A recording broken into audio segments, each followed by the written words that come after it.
प्रिय विद्यार्थियों नमस्ते। वैदिक सूक्तों की वीडियो श्रृंखला में आपका स्वागत है। आप और हम मिलकर अब तक वैदिक सूक्तों में अग्नि सूक्त और इंद्र सूक्त का अध्ययन कर चुके हैं। आज हम हिरण्यगर्भ सूक्त के चौथे और पांचवें मंत्र का अध्ययन करेंगे। प्रथम 3 मंत्र का अध्ययन हमने गत वीडियो में कर लिया है। मैं हूँ डॉक्टर सत्यमुदिता स्नेही, असिस्टेंट प्रोफेसर संस्कृत। तो देखते हैं कि हिरण्यगर्भ सूक्त क्या कहता है। हिरण्यगर्भ सूक्त के ऋषि कौन हैं? ऋषि हैं स्वयं हिरण्यगर्भ, जिनके नाम पर इस सूक्त का नाम रखा गया है। और यह ऋग्वेद के 10वें मंडल का 121वां सूक्त है। इसमें जो देवता हैं वो कौन हैं? तो क संज्ञक प्रजापति हैं इसके देवता, क्योंकि अंत में जो हम कह रहे हैं इस मंत्र में कस्मै देवाय हविषा विदेम है, तो ये क नाम वाला प्रजापति है। और छंद इसमें कौन सा है? छंद इसमें है त्रिष्टुप छंद। त्रिष्टुप छंद में क्या होता है? त्रिष्टुप छंद में प्रत्येक पाद में 11-11 वर्ण होते हैं और कुल 4 पाद होते हैं, तो इस प्रकार 44 अक्षर होते हैं। तो देखिए स्क्रीन पर आपको इसकी भूमिका पता है कि इसमें प्रजापति के स्वरूप का, महत्व का वर्णन किया जा रहा है। प्रजापति देवता क्या हैं? प्रजापति देवता हैं इस सृष्टि के एक तरह से निर्माता। क्योंकि ये दार्शनिक सूक्त है तो इसमें ये बताया जा रहा है कि इस सृष्टि को किसने बनाया, किसने धारण किया। इस सृष्टि में जो सूर्य, चंद्रमा, नदी, पर्वत, आकाश, नक्षत्र इत्यादि जो चीज़ें हैं जो हमारे अंदर जिज्ञासा उत्पन्न करती है, रहस्य उत्पन्न करती है कि कहाँ से आई, किसने इनको धारण कर रखा है, तो इसका ही इसमें महत्व बताया जा रहा है। तो देखिए हम इसका वाचन करेंगे। यस्यैमे हिमवन्तो महित्वा, यस्यैमे हिमवन्तो महित्वा, यस्य समुद्रं रसयासाऊ, यस्य समुद्रं रसयासाऊ, यस्यैमा प्रदिशो यस्य बाहू, कस्मै देवाय हविषा विदेम, कस्मै देवाय हविषा विदेम। तो मंत्र पे आपको उदात, अनुदात और स्वरित इस प्रकार के वैदिक स्वर ये लगे हुए दिख रहे होंगे। तो इसमें क्या होता है कि जो अनुदात स्वर होता है वो नीचे की तरफ आड़ी लाइन होती है, जो स्वरित स्वर होता है वो ऊपर होता है एक खड़ी पाई के रूप में, और उदात पर कोई चिन्ह नहीं होता है। तो इस प्रकार से ये चिन्हांकन है, स्वरांकन है। इनका महत्व वेदों में जब इसका हम श्रुति पाठ करते हैं, हम जब इसको बोलते हैं, वाचन करते हैं, तब इनका बहुत महत्व है। इसके लिए बहुत से नियम होते हैं कि किसको उदात अनुदात पढ़ा जाएगा। ये आपके कोर्स का विषय नहीं है, इसलिए आप इसको ज़्यादा मतलब इसके लिए बारे में परेशान ना हो। हमें क्या करना है? मंत्र का अर्थ समझना है और मंत्र के आधारित छोटे प्रश्न तैयार करने हैं। तो देखिए पद पाठ में क्या है कि प्रत्येक पद का पाठ करेंगे हम, यानी कि पद को अलग अलग करके देखेंगे। तो यहाँ देखिए यस्य इमे, यहाँ पर कौन सी संधि है? यहाँ पर है गुण संधि। यस्य का अ और इमे का ई, इन दोनों को मिलाकर जब लिखा गया तो ए हो गया गुण संधि। आद गुणा सूत्र से होती है यस्य इमे। हिमवतो वंतो, तो हिमवंतः बहुवचन में है, मतु प्रत्यय है, बहुवचन में हिमवंतः, ओ का हो जाएगा विसर्ग। महित्वा, महित्वा, यस्य समुद्रम रसया स आहु, यस्य षष्ठी विभक्ति में है। समुद्रम रसया सह आहु, रसया, रसया यहाँ पे कहते हैं, कह रहे हैं नदी को। नदी क्यों है इसका? रसया का मीनिंग रस होता है जल, और जल से युक्त होती है वह होती है नदी। तो नदी शब्द को पर्यायवाची अगर आपसे कोई पूछे नदी शब्द का पर्यायवाची, तो रसा, रसा शब्द भी नदी शब्द का पर्यायवाची है, और उसमें तृतीया विभक्ति एक वचन में बना रसया। सह आहु, सह, सह के योग में तृतीय विभक्ति लगती है, इसलिए यहाँ पर तृतीय विभक्ति है रसया में। आहु यानी कहते हैं। सह और आहु में कौन सी संधि है? सवर्ण दीर्घ संधि। सह का अ और आहु का आ, अ और आ मिलकर आ, सहाऊ। तो इस प्रकार से सवर्ण दीर्घ संधि है। यस्य इमा, यस्य इमा में क्या है? यस्य प्लस इमा, यहाँ पर भी आद गुणा से गुण संधि है। प्रदिशो यस्य बाहु, तो प्रदिशः दिशाएं, दिशाएं, और प्रदिशाएं यानी कि जो विदिशाएं होती है, जो बीच की दिशाएं होती है, 4 मुख्य दिशाओं के बीच की दिशाओं को कहते हैं प्रदिशाएं। तो दिशाएं के बीच की दिशाएं यानी कि प्रदिशः। यस्य बाहु, बाहु के रूप में यानी भुजाओं के रूप में स्थित मुख्य दिशाएं, यानी 4 मुख्य दिशाओं तो भुजा के रूप में हैं, और अन्य जो विदिशाएं हैं, बीच की दिशाएं हैं, जिनको कोण दिशाएं कहते हैं, आग्नेय इत्यादि कोण दिशाएं हैं, वह जिसकी हैं कस्मै देवाय हविषा विधेम, किस देव के लिए, यानी किस देव के लिए हम हवि का विधान करें। प्रश्नवाचक के रूप में तो इस तरह से होगा, और उसको छोड़कर किस अन्य देव के लिए हम हवि का विधान करें, ये इनके महत्व को बताने के लिए होगा कि वही देव सर्वशक्तिशाली है, हमें उसकी ही उपासना करनी चाहिए। तो इस प्रकार से इसमें दोनों अर्थ होते हैं, दो तरह से अर्थ लेंगे हम इस ध्रुव पद समूह का। ये पंक्ति हिरण्यगर्भ सूक्त के जो 10 मंत्र हैं उनमें से 9 मंत्रों तक ये पंक्ति इसी जगह यानी चतुर्थ चरण में आएगी, और इसमें स्वयं 11 अक्षर हैं क्योंकि त्रिष्टुप छंद में है ये। तो आपको ये याद करने में आसानी होगी। परीक्षा में प्रश्न पूछा जा सकता है आपसे कि कस्मै देवाय हविषा विधेम, यह पद समूह किस सूक्त से लिया गया है। तो आप बताएंगे कि हिरण्यगर्भ सूक्त से लिया गया है, जिसका अन्य नाम प्रजापति सूक्त भी है। शब्दार्थ में देखिए सरलीय शब्दार्थ, हिमवंतः यानी हिमाच्छन्न, हिम से युक्त पर्वत, यानी कि बहुवचन में है तो सभी पर्वत, हिमालय, हिमाचल और जो पर्वत जिन पे बर्फ जमती है, ग्लेशियर युक्त पर्वत वह। महित्वा यानी महिमा, रसया, रसया मतलब नदियाँ, नदियों के साथ, नदी भी। आहु यानी कहते हैं, इमा यानी ये, प्रदिशा यानी दिशाएं, आग्नेय इत्यादि कोण दिशाएं, बाहु यानी भुजाओं के रूप में स्थित मुख्य दिशाएं।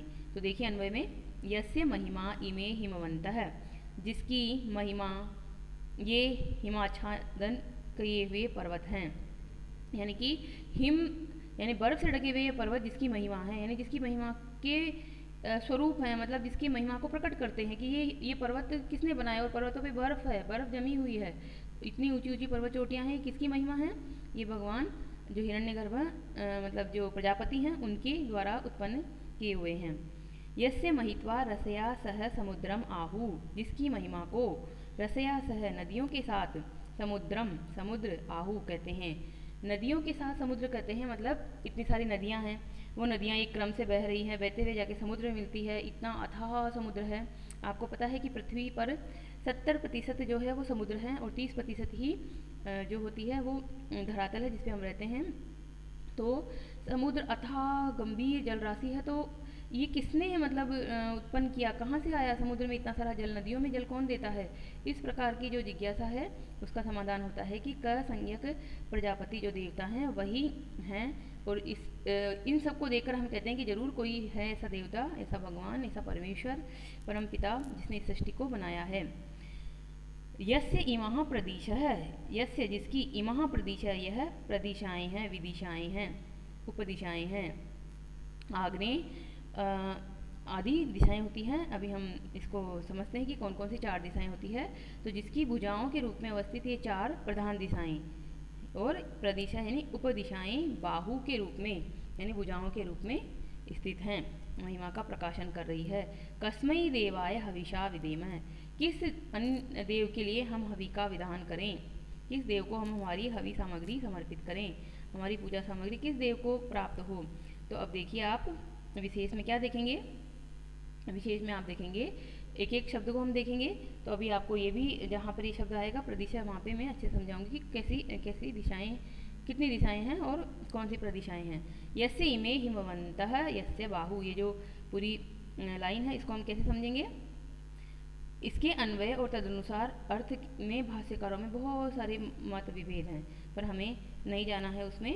हमें क्या लेना है कि जिस प्रजापति के द्वारा निर्मित होने तथा उसके स्वरूप में स्थित होने के कारण ये दृश्यमान सभी पर्वत जिस प्रजापति का महत्व कह रहे हैं, नदियों के साथ सभी समुद्रों को भी सृष्टि जो विज्ञजन है, सृष्टि के जो जानकार हैं, वो क्या कहते हैं कि ये प्रजापति के द्वारा ही बनाई गई हैं। तो जिस प्रजापति के महत्व को कहते हैं, ये चीज़ें हम देख के अवश्य ही अनुमान लगाते हैं कि कोई ना कोई ऐसा परमेश्वर है जो इन्हें उत्पन्न करता है, जो आग्नेय आदि कोण दिशाओं का शासक है तथा भुजाओं के समान प्राधान्य युक्त प्रकृष्ट दिशाएं जिसकी अपनी हैं। यानी कि प्रजापति को एक आप मानवाकार दीजिए और ये सोचिए कि जो भुजाएं हैं उसकी वो क्या है, दिशाएं, जो 4 प्रकार की मुख्य दिशाएं और 4 प्रकार की उपदिशाएं हैं, वह उसकी भुजाएं हैं। तो आपको ये स्पष्ट एक कल्पना बन जाएगी किस तरह से भुजाएं हैं उसकी। और जो हिमवंतः आया था उसका मतलब है हिमाचल, हिमालय इत्यादि जो पर्वत हैं। तो इस प्रकार से ऋग्वेद में हिमालय इत्यादि पर्वतों का भी वर्णन मिलता है, ये आप कह सकते हैं। फिर आगे हम देखते हैं हिमवंतः की व्युत्पत्ति। तो हिमवंतः की व्युत्पत्ति क्या है? हिम प्लस मतुप, मतुप प्रत्यय का मत शेष बचता है तो हिम बना और उसको वत आदेश हो जाता है तो हिमवत। हिमवत का प्रथमा विभक्ति बहुवचन में बना हिमवंतः। यहाँ बहुवचन के लगे होने से ही हमें ये पर्वत जो है अनेक पर्वतों का वाचक बन जाता है। इसका मतलब केवल एक हिमालय पर्वत नहीं है बल्कि हिम से युक्त अनेक पर्वत, जितने भी पर्वत हैं। तो हिम यानी बर्फ, हिमम अस्ति येषु ते, यानी जहाँ पर हिम है, बर्फ है, ऐसे पर्वत। महित्वा, महित्वा में क्या है? सायण इत्यादि जो प्रमुख भाष्यकार हैं उन्होंने इसमें द्वितीय विभक्ति एक वचन माना है। ये शब्द पीछे भी आ चुका है तो वहाँ आप इसको और स्पष्ट देख लेंगे। समुद्रम, समुद्रम में क्या है? समुद्र, शाब्दिक मीनिंग भी यही है समुद्र। रसया, इस रसया शब्द को मैंने बता दिया आपको पहले भी और अभी और समझ लीजिए। रसया का क्या मतलब है कि नदियों के साथ समुद्र, जिसकी महिमा को कहते हैं, हमने पढ़ा इसका मीनिंग। अब इस शब्द को समझिए। रसो यानी जलम, रस का मतलब है जल। तदवती रसा, उससे युक्त, रसा यानी नदी। अब रसा भी अर्थात नदी भी सह समुद्रम, ये वहाँ वाक्य हुआ। तो रसा भी में तृतीय विभक्ति बहुवचन आना चाहिए था, परंतु यहाँ पे कह रहे हैं पाणिनि का एक सूत्र लगता है, उस सूत्र के लगने से यहाँ पर होता है जातौ एक वचनम, यानी जाति के वाचक है ना नदी। मतलब एक नदी कहते ही सारी नदियाँ उसमें बोध हो गई है, तो ये नदी का वाचक है। इस वजह से यहाँ पर एक वचन हुआ। कौन से सूत्र से? पाणिनि का सूत्र है अर्श आदित्वात् अच, एक सूत्र है जिससे जातु एक वचनम आता है, यानी जाति के अर्थ में एक वचन आता है। अब देखिए प्रदिशा, प्रदिशा क्या है? आग्नेय आदि कोण दिशाएं। तो आग्नेय आदि कौन सी दिशाएं होती है? कोण दिशाएं आपको स्क्रीन पर स्पष्ट दिख रहा है कि कौन सी है कोण दिशाएं। तो ईशान दिशा कहते हैं उत्तर पूर्व दिशा को। आपको ये चार दिशाएं तो मुख्य दिशाएं तो पता ही होगा, उत्तर, दक्षिण, पूर्व, पश्चिम। तो उत्तर और पूर्व के बीच में ईशान दिशा कहलाती है। ईशान का शाब्दिक मीनिंग होता है भगवान शिव। तो यानी इस ऋषि के जो देवता हैं, इस जो दिशा के देवता हैं वो कौन है? शिव जी हैं। चारों दिशाओं के, चारों क्या बल्कि 10 दिशाओं के प्रमुख देवता होते हैं। और 10 दिशाएं कौन सी होती हैं? तो हम देखेंगे 4 मुख्य दिशाएं, 4 यहाँ लिखी हुई आपकी उप दिशाएं और एक दिशा ऊपर की ओर और एक दिशा नीचे की ओर। तो इस प्रकार से 10 दिशाएं होती है। तो इसमें देखिए ईशान यानी उत्तर पूर्व दिशा को ईशान दिशा कहते हैं, जहाँ पर शिव इसके प्रधान देवता हैं। आग्नेय दिशा के को दक्षिण पूर्व दिशा भी कहते हैं और अग्नि देवता का ये वास माना जाता है, इसलिए घरों में जो अग्नि यानी रसोई का जो स्थान होता है वो दक्षिण पूर्व दिशा रखा जाता है। नैऋत्य, नैऋत्य किसको कहते हैं? दक्षिण पश्चिम दिशा को नैऋत्य कहते हैं। और इसमें नैऋत्य यानी ऋत जो है सत्य के देवता हैं, वो यहाँ के एक तरह से देवता हैं, प्रधान देवता हैं। वायव्य दिशा कौन सी है? उत्तर पश्चिम दिशा वायव्य दिशा है, वायु देवता का इसमें वास होता है। तो इस प्रकार से ये 4 उप दिशाएं कहलाती है, कोण दिशाएं कहलाती है। बाहु, बाहु का क्या मतलब होता है? बाहु का मतलब होता है भुजा। अब भुजा इसका मीनिंग कैसे हुआ? तो वह धारण करना अर्थ वाली धातु से बनता है, तो वहती इति भुजा, भुजाएं जो होती है वहन करती है, हमारे भार को वहन करती है, हमारे शरीर को वहन करती है, इसलिए वहती इति बाहु यानी भुजा। द्वितीयांत यहाँ पर है इसमें बाहु में। अब देखिए हम पहले मंत्र को मतलब चौथे मंत्र को कर चुके हैं, आज हम 2 मंत्र करेंगे। तो अब हम पहुँचते हैं 5वें मंत्र पे। 5वें मंत्र में भी प्रजापति देवता का महत्ता ही प्रदर्शित की गई है। तो देखिए त्रिष्टुप छंद है। येन द्योरुग्रा पृथ्वी च दृढ़ा, येन द्योरुग्रा पृथ्वी च दृढ़ा, येन स्वः स्तविन्तं येन नाकः, येन स्वः स्तवितं येन नाकः, यो अन्तरिक्षे रजसो विमानः, यो अन्तरिक्षे रजसो विमानः, कस्मै देवाय हविषा विधेमः, कस्मै देवाय हविषा विधेमः। पद पाठ देखिए, प्रत्येक पद का पाठ। येन द्योह, द्योह के बाद र का हो गया विसर्ग, उग्राह, पृथ्वी च दृढ़ाः, येन स्वः इति, स्वः स्वः इति स्वः मतलब स्वर्गलोक, स्तभितं येन नाकः, यह यो का हो जाएगा यह, अंतरिक्षे रजसः, रजसः वो का हो जाएगा विसर्ग रजसः, विमानः, कस्मै देवाय हविषा विधेम। इस पाठ समूह को तो आपको सबसे पहले श्लोक में समझाया गया है, वहाँ से आप इसकी व्युत्पत्ति वगैरह भी लेंगे कि इसको कैसे हमने क शब्द को वहाँ समझा था। तो अब देखिए, ये न जिससे द्यो यानी द्युलोक, उग्रा यानी शक्तिशाली, यानी जिसके द्वारा द्युलोक शक्तिशाली हैं, यानी कि द्युलोक भी बल से युक्त हैं, द्युलोक की भी महिमा है। येन पृथ्वी दृढ़ा, जिसके द्वारा पृथ्वी को दृढ़ किया गया। पृथ्वी को दृढ़ करने की ये जो घटना थी, हमने इंद्र सूक्त में पढ़ी थी कि पृथ्वी किस तरह से बहुत ही हलचल से युक्त थी, क्योंकि बहुत ज़्यादा भूकंप आते थे। तो पृथ्वी को दृढ़ किसने किया, स्थिर किसने किया, ये यहाँ कहा जा रहा है प्रजापति देवता ने किया। ये न स्वह स्तवितम, ये न जिसके द्वारा, स्वह, स्वह मतलब स्वर्गलोक, स्वर्गलोक या अर्थात प्रकाश लोक, क्योंकि वहाँ पर प्रकाश होता है, बिल्कुल दुख का नामो निशान नहीं होता स्वर्ग में। तो स्वर्ग स्वह मतलब स्वर्गलोक, स्तवितम स्थिर किया गया है, यानी कि स्वर्ग लोक पृथ्वी से ऊपर है तो वह वहाँ स्थिर है। ये न नाक है, नाक यानी सूर्य, सूर्य भी जिसके द्वारा स्थिर किया गया है। मतलब भाव यह है कि जो पृथ्वी लोक से ऊपर के लोग हैं वो वहाँ स्थिर कैसे हैं। जैसे सूर्य को स्थिर माना गया है ऋग्वेद में, आप देखेंगे यहाँ पर। तो ये जो कहा जाता है कि जो कोपर्निकस ने जो सिद्धांत दिया उससे बहुत पहले ही सिद्धांत में ये था कि सूर्य तो स्थिर ही है, पृथ्वी घूमती है। ये भाव यहाँ पर आ चुका है ऋग्वेद में। तो देखिए कि जिसने स्वर्ग लोक को और नाका यानी सूर्य लोक को स्थिर किया है, यानी कि वहाँ टिकाए रखा है, वो गिरते नहीं हैं, वो वहाँ टिके, वो किसकी महिमा से टिके हुए हैं, किसके महत्व हैं वो, तो वो प्रजापति देवता के महत्व को ही कहते हैं। ये यो अंतरिक्षे रजस विमान है, यह जो अंतरिक्ष में, अंतरिक्ष लोक में रजस है। रजस के दो अर्थ होते हैं, रजस मतलब जल भी होता है और रजस मतलब रजकण, धूलकण इत्यादि भी होता है। विमान यानी बनाना होता है, निर्माता होता है, और विमान यानी नापना भी होता है। तो और रजसा का एक मीनिंग और होता है लोक, तो जिसने अंतरिक्ष में लोकों को मापा है, यानी कि जो अंतरिक्ष में लोकों को नाप रहा है, यानी अंतरिक्ष लोक में भी वो व्याप्त है, सर्वत्र व्याप्त है, अंतर्यामी है वो। और दूसरा कर सकते हैं हम, जिसने अंतरिक्ष में जल को बनाया है, यानी कि जब मेघ के रूप में वर्षा होती है तब वहाँ जल है, तभी तो वो संघनित होकर वर्षा करता है।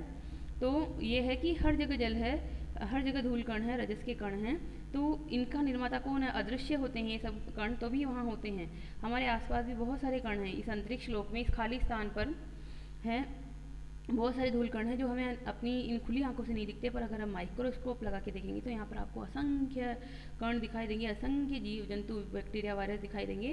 तो इसका बनाने वाला कौन है, इसको बनाने वाला भी प्रजापति, जो क संज्ञक प्रजापति है वही है।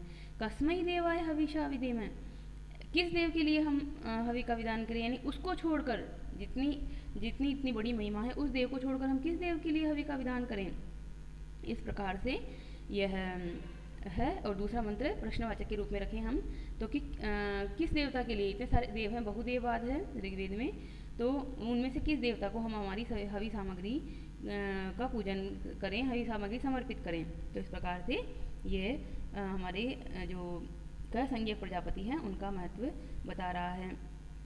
अब देखिए जो स्व शब्द आया है, स्व शब्द पे आप सबसे पहले यहाँ पर टिप्पणी में ये बात जोड़ लीजिए कि स्व यानी क्या होता है। तो आपको पता है 14 लोक होते हैं, 7 ऊर्ध्वलोक और 7 अधोलोक। तो 7 ऊर्ध्वलोक में कौन से होते हैं, मैंने BA प्रथम वर्ष की कक्षा में बताया था आपको एक बार कि 7 ऊर्ध्वलोक कौन से होते हैं। तो 7 ऊर्ध्वलोक होते हैं भू, भुव, स्वः, स्वः यानी स्वर्ग, भू, भुव, स्वः, मह, जन, तप और सत्य। ये 7 प्रकार के लोग क्रमशः यहाँ पर पृथ्वी पे देखेंगे, भू यानी पृथ्वी जिस पे हमारा हम रहते हैं, फिर उससे थोड़ा ऊपर उठेंगे भू है, उससे ऊपर उठेंगे स्वर्ग, उससे और ऊपर जाएंगे मह, फिर जन, फिर तप और सत्य। सत्य लोक सबसे ऊपर का लोक है जो स्वर्ग लोक से भी बहुत ऊपर है। तो इस प्रकार से 7 लोक हैं। तो स्व यानी स्वर्ग लोक। तो इस प्रकार से इन लोकों को भी जिसने स्थिर किया है, यानी कि हमारे ऊपर जो लोग हैं वो वहाँ स्थिर हैं, वो हम पर गिरते नहीं हैं, वो वहाँ अपनी एक स्थिर सत्ता बनाए हुए हैं। तो वो किसकी वजह से हैं, तो वो प्रजापति देवता की वजह से हैं। अब देखिए यहाँ पर विशेष में हम देखते हैं कि सायण ने मीनिंग किया है ये इनका, जिस प्रजापति के द्वारा, द्वितीय विभक्ति एकवचन है। और उग्रा, उग्रा में क्या है, उग्र शब्द का यहाँ मतलब है शक्तिशाली, यानी कि जिसके द्वारा द्युलोक शक्तिशाली हैं। भाषा अनुवाद देख लीजिए पहले, जिसके द्वारा द्युलोक शक्तिशाली हैं तथा पृथ्वी को जिसने स्थिर किया है, जिसके द्वारा प्रकाश लोक स्थिर किया गया है और जिसके द्वारा सूर्य को भी स्थिर किया गया है। अन्वय में हम एक ही बार लेंगे क्योंकि स्तवितम एक ही बार है। जो अंतरिक्ष में लोगों को नाप रहा है, या फिर आप ले लेंगे जो अंतरिक्ष में जल का और धूल कणों का निर्माता है, उस देव को छोड़कर हम किसकी उपासना करें। तो अब देखिए टिप्पणी पर, तो विशेष टिप्पणी देखिए उग्राह नंबर 2 टिप्पणी, पृथ्वी का विशेषण इसको मान लेते हैं जो कि सायण ने माना है, तो हो जाएगा उठी हुई अथवा गहन स्वरूप वाली पृथ्वी। यानी कि हम इसका अन्वय ऐसे भी कर सकते थे कि उग्रा पृथ्वी, यानी कि येन उग्रह पृथ्वी द्यो च दृढ़ा, जिसके द्वारा उग्र पृथ्वी और द्युलोक स्थिर किए गए, ऐसा भी इसका मीनिंग किया जा सकता था, ये सायण ने किया है। तो ये हो जाएगा द्यो, द्यो मतलब द्युलोक, द्युलोक मतलब ऊपर का लोक होता है एक। फिर हम देखते हैं पृथ्वी चदड़ा, पृथ्वी यानी कि पृथ्वी को स्थिर बना दिया गया है। तो ऋग्वेद में 2:12 यानी कि जो इंद्र सूक्त था जो हमने पढ़ा था, वहाँ पर एक आई थी लाइन, यह पृथ्वीम व्यथमानम अदृहत, तो वहाँ पर इंद्रदेव का महत्व गिनाया गया था, इसलिए इंद्रदेव से जोड़ दिया पृथ्वी की स्थिरता को, और यहाँ पर प्रजापति से जोड़ दिया गया है पृथ्वी की स्थिरता को। अब देखते हैं हम कि जो हमारे प्रजापति हैं उन्होंने क्या किया, पृथ्वी को तो स्थिर किया ही किया, साथ में सभी प्राणियों को धारण करवाया, वृष्टि करवाई, अन्न इत्यादि दिया, ताकि ये पृथ्वी जो है वो स्थिरता प्राप्त कर सके, दृढ़ता प्राप्त कर सके। इसका ये मीनिंग है कि जैसे हम पृथ्वी पर रहते हैं तो हम पृथ्वी पर स्थिर रूप से रह पाते हैं, क्योंकि पृथ्वी पर जल है, अन्न वगैरह उगता है, अग्नि है, सब कुछ है, तो ये पृथ्वी स्थिर है। और अन्य ग्रह जो हैं वहाँ पर जल नहीं है, कहीं प्रकाश नहीं है, कहीं वायु नहीं है, कहीं गुरुत्वाकर्षण नहीं है, तो इस प्रकार से वहाँ पे जीवन स्थिर नहीं है। तो इसका मतलब ये भी है कि जिसने पृथ्वी पर जीवन को स्थिर किया, जीवन को दिया। स्व है, स्व मतलब स्वर्गलोक, तो स्वर्गलोक ये मैंने आपको बताया कि किस तरह से 7 लोग हैं, भूर भुव स्व मह जन तप सत्य, इस प्रकार से 7 लोग हैं। स्तंभितम क्या है इसका मतलब, स्थिर करना, स्तंभ, स्तंभ का क्या मतलब था, खंबा। अगर हम इसको देखें तो खंबा क्या करता है, आधार प्रदान करता है घर को, तो यही यहाँ पर है जिसने स्थिरता प्रदान की, आधार प्रदान किया। तो इस प्रकार से ये मीनिंग हुआ नाक है। नाक शब्द का मीनिंग आदित्य है, यहाँ पर ध्यान रखेंगे, वेद में नाक शब्द का मीनिंग आदित्य है। लौकिक संस्कृत में इसका मीनिंग बाद में जाके परिवर्तित हो जाता है, तब इसका मीनिंग स्वर्ग हो जाता है, परंतु अभी वर्तमान में आप आदित्य इसका अर्थ लेंगे। अंतरिक्षे रजसो विमान है, अंतरिक्ष में रजसः विमान है, रजस यानी कि जल का विमान है, निर्माता है। अंतरिक्ष में भी जल के कण होते हैं, वहाँ पर उसका वो निर्माता है। तो इस प्रकार से ये जो महत्व है रजसः विमान है, इससे यह पता चल रहा है कि जल को देने वाला भी, यानी वृष्टि करने वाला देवता भी प्रजापति ही है, जो मध्यवर्ती आकाश में स्थित लोगों का यानी विविध मान करने वाले, अर्थात नापजोक रखने वाले, जो नापजोक रखने वाला भी यही है। यानी कि क्या कहेंगे हम कि जैसे पृथ्वी की और सूर्य की दूरी है, एक फिक्स दूरी है, तो किसने इनको एक फिक्स दूरी पर स्थित किया है। अंतरिक्ष में जितने भी ग्रह नक्षत्र हैं, वैज्ञानिकों ने अभी जान लिया है कि फला ग्रह से फला ग्रह के बीच की दूरी इतनी है, तो वो फिक्स उतनी ही क्यों रहती है, वो बदलती क्यों नहीं है। ऐसा तो मतलब घूमते भी हैं वो, जो परिक्रमा भी करते हैं, पर फिर भी एक उनकी जो औसत दूरी होती है वो ही रहती है। तो इस प्रकार से अंतरिक्ष में लोगों को मापने वाला है, ये लोगों को मान प्रदान करने वाला है, नापजोक रखने वाला है, सारा हिसाब किताब रखने वाला है, वो कौन है, वो प्रजापति है। तो इस प्रकार आज हमारे 2 मंत्र हुए। आप अगर इस चैनल को पहली बार देख रहे हैं तो आप सबसे पहले इसको सब्सक्राइब कर लीजिए और बेल आइकन पर क्लिक कर दीजिए, उसमें ऑल नोटिफिकेशन दबा दीजिए, ताकि आपको सभी वीडियो के नोटिफिकेशन मिलते रहें। अगर आपको वीडियो अच्छा लगता है तो शेयर कर दीजिए, लाइक कर दीजिए, और अगर अच्छा नहीं लगता है, किसी भी तरह का कोई सुझाव है, तो YouTube पर एक कमेंट बॉक्स होता है, वहाँ पर आप अपने कमेंट में मतलब कमेंट बॉक्स में आप आपके अमूल्य सुझाव हमें दे सकते हैं। अच्छा लगता है तो धन्यवाद ज्ञापित कर सकते हैं, अच्छा नहीं लगता है तो वो भी लिख सकते हैं, कुछ और सुझाव देना चाहते हैं तो वो भी कर सकते हैं। आपके जो सुझाव हैं वो हमारे लिए अमूल्य होंगे और हम क्रम से इसमें सुधार करेंगे। बस हमारा यही उद्देश्य है कि आपकी पढ़ाई बिल्कुल भी बाधित ना हो और आप पढ़ाई करते रहें। यह पढ़ाई जो है वो बहुत महत्वपूर्ण है, क्योंकि जो BA की जो कक्षाएं में आपको ये जो पढ़ाया जा रहा है वह आपके MA में भी काम आएगा, आपके नेट JRF में काम आएगा। आप किसी भी तरह की जो सरकारी नौकरी के लिए पढ़ते हैं, संस्कृत उसमें रखते हैं विषय, तो आपके लिए उसमें यह अवश्य मिलेंगे आपको वैदिक सूक्त। तो आप इसको अभी से ही पढ़ना शुरू कीजिए, और कोई ज़्यादा मेहनत की बात नहीं है। आपको 30 मिनट तक का पढ़ाई करनी रोज़, 30 मिनट से भी कम होता है किसी दिन 30 मिनट से थोड़ा ऊपर हो जाता है, तो औसत 30 मिनट का वीडियो जारी किया जा रहा है आपके लिए डेली, और आप इसका अध्ययन कीजिए। ये जो नोट्स हैं वो बहुत अच्छे नोट्स हैं। आपको किताब खरीद लेते तो अच्छी बात है, किताब नहीं भी खरीद पाते हैं तो भी अपना पेन और कॉपी लेकर बैठिए और लिखते जाइए। जो इम्पोर्टेंट वर्ड हैं उसको मैंने खुद ही इसमें हाईलाइट कर दिया है और लाल पेन से निशान भी लगा दिए हैं, तो आप उनको लिख लीजिए अपनी कॉपी में। एक तरह से आपके लिए कंप्लीट नोट्स हैं। आप चिंता ना कीजिए, आपके लिए हम पूरी तरह से समर्पित होकर कार्य कर रहे हैं। धन्यवाद। देखते रहिए, अच्छा लगे तो शेयर कर दीजिए, लाइक कर दीजिए। धन्यवाद।